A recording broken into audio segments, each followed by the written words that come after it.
Pakinggan po natin ang nakasaad sa aklat ng Philippians chapter 3, verse 12 hanggang 16.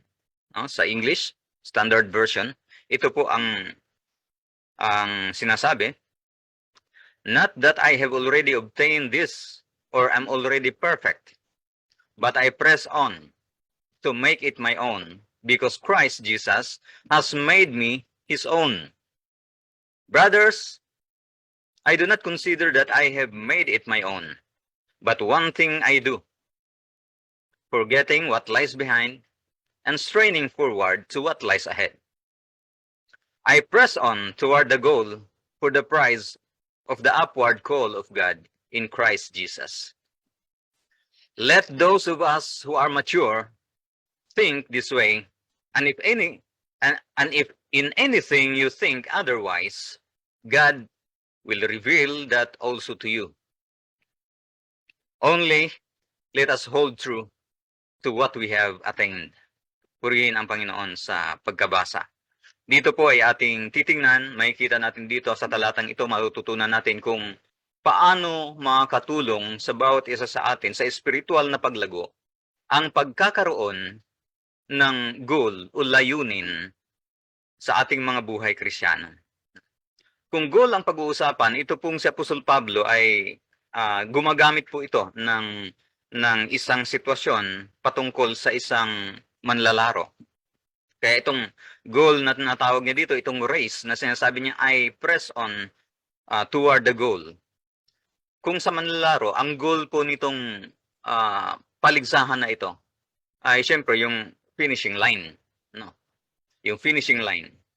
Pagdating po sa spiritual na aplikasyon sa ating mga buhay, ang ibig pong sabihin nito for a Christian, goal is an action meant as means to an end. No? Isang bagay na ating ginagawa tungo doon sa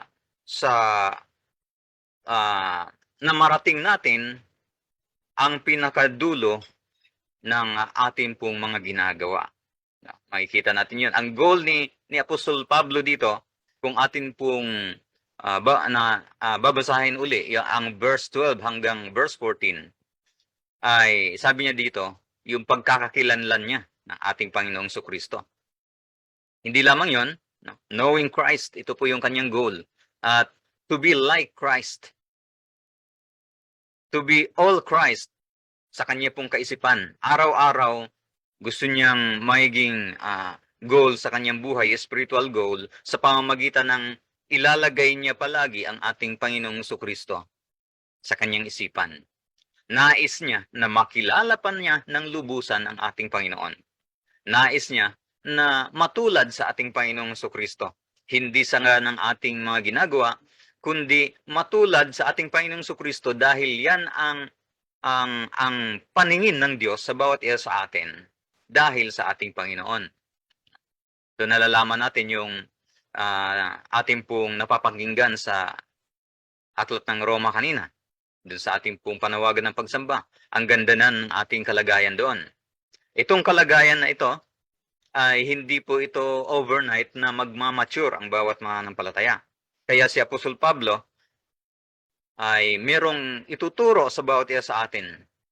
Napakamahalaga na sa buhay natin, meron tayong layunin. Meron tayong layunin. Ang buhay Kristiyano na ito, ang layunin natin ay marating natin ang isang bagay na ibinibigay sa atin ng ating Panginoong Diyos sa pamamagitan ni Kristo. Maabot natin. No? Yun po ang ating goal, mga kapatid. Dahil sa mundong ito, sabi nga kanina doon sa aklat ng Roma chapter 5 verse 1 to 5 na ating pong napapakinggan, yung unang binasa ng ating kapatid, natututo tayong magtiis. At tayo ay natututo magtiis dahil yan, sabi ng talata doon sa Galatians 5 verse 5, dahil tayo ay binibigyan ng ating Panginoong Diyos ng kanyang banal na espiritu. Yan ang kagandahan sa buhay natin. Yun ang kagandahan sa ating kalagayan na marahil wala sa iba. na hindi pa tumanggap sa ating Panginoong Kristo. Ngayon, dito po sa aklat ng Pilipos na tinuturo sa atin ni Apostol Pablo, chapter 3, verse 12 hanggang 16, makikita natin dito yung pong na ang spiritual na paglago o spiritual growth, mga kapatid, nangangailangan ito ng proper na attitude pagka ating pong sa ating pong pamumuhay para maabot natin yung pong tinatawag na layunin sa buhay Kristiyano. Proper attitude. Ngayon, kung papansinin natin ang ginagamit ni Apostol Pablo dito ng isang kalagayan ng mga manlalaro, minsan sa mga atleta, sa mga manlalaro, manalo man ito o matalo, makikita natin kung ano attitude meron siya. Sa isang buhay Kristiyano, para ma-attain natin ang goal na ito, yung ating hinaharap, no? Sabi ni Apostol Pablo, siya po ay kinalimutan niya ang nakalipas. Mamaya po tatalakayin po natin yan.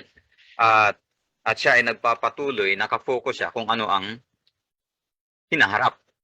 Ngayon, makikita natin mga kapatid na ang una sa lahat, ang paglagong Kristiyano po ay natawag itong lasting process po ito. Lifelong process, ika nga.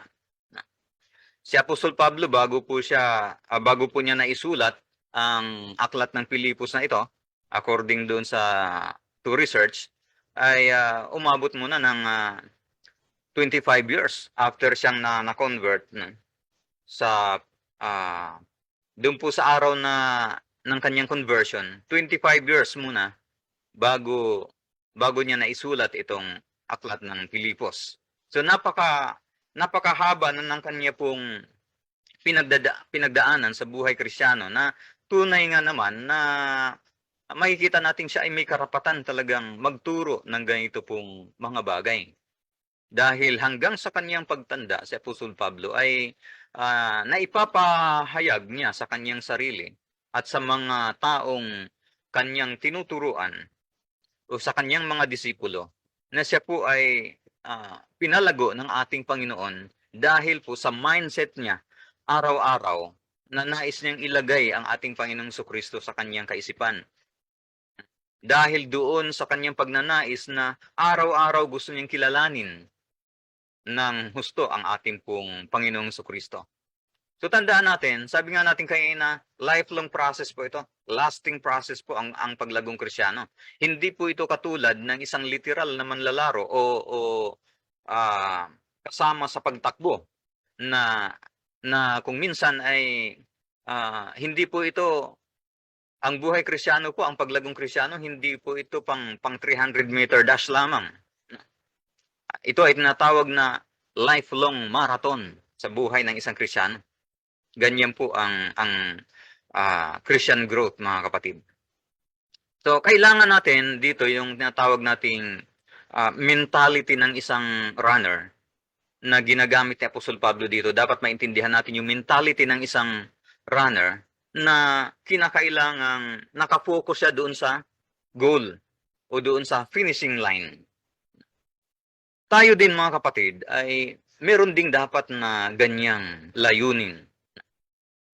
Dapat nakapokus tayo doon sa kahuli-hulihan ng ating mga buhay na tayo ay naglilingkod sa ating Panginoon. Katulad ni Apostol Pablo, nagpatuloy siya kahit na anuman ang kanyang mga pinagdadaanan. Napakahirap po ng kalagayan sa paglilingkod ni Apostol Pablo noong unang panahon. Hindi katulad sa atin ngayon na napakadaling mangaral, napakagaan maglingkod sa isang ministeryo dahil napakarami na nating gamit na pwede nating gamitin para gumaan ang ating pong mga ginagawa. No? Katulad nito ngayon, kahit na nandito tayo sa ganitong sitwasyon, hindi tayo nahihirapang magkaroon ng ganitong gawain dahil sa mga gadget na meron tayo. Andito tayo sa panahon ng teknolohiya at tayo ay nakinabang ngayon. Kung papansinin natin, ang paghihirap ni Apostol Pablo sa kanyang paglilingkod ay hindi natin pa nararanasan yun. Pero makikita natin kung paano siya nagpatuloy sa kanyang buhay hanggang sa kahuli-hulihan. Napakaganda ang record ni Apostol Pablo sa kanya pong paglilingkod sa ating Panginoon, sa kanyang pangangaral, kahit anuman ang kanyang mga pinagdadaanan. So, ang ang isa pong manlalaro, mga kapatid, ay mayroong ang goal niya sa kanyang pagtakbo ay hindi kung ano ang nasa likuran niya, kundi kung ano ang kanya pong hinaharap. Ito po yung goal, yung finishing line. At habang siya ay tumatakbo, may endurance, mga kapatid. May endurance ang ating pong pagtakbo. Ngayon, mangyayari yan kung sa buhay ng bawat isa sa atin, na magkakaroon tayo ng spiritual endurance, kung sa bawat araw ng ating mga buhay ay pinapractice natin ang ating pong spiritual na buhay. Hindi tayo natulad sa ilang mga tao na pagkatapos tumanggap sa ating Panginoong Jesucristo ay pinabayaan na ang kanilang pagkatuto, pagkakakilanlan sa ating Panginoon. So tingnan natin Christian growth is a lifelong process, lasting process ito, mga kapatid. Hindi ito yung tawag dito ay pang maiklian lamang, no? Na okay tayo ngayon sa isang buwan ay nag-iba na ang ating pong focus.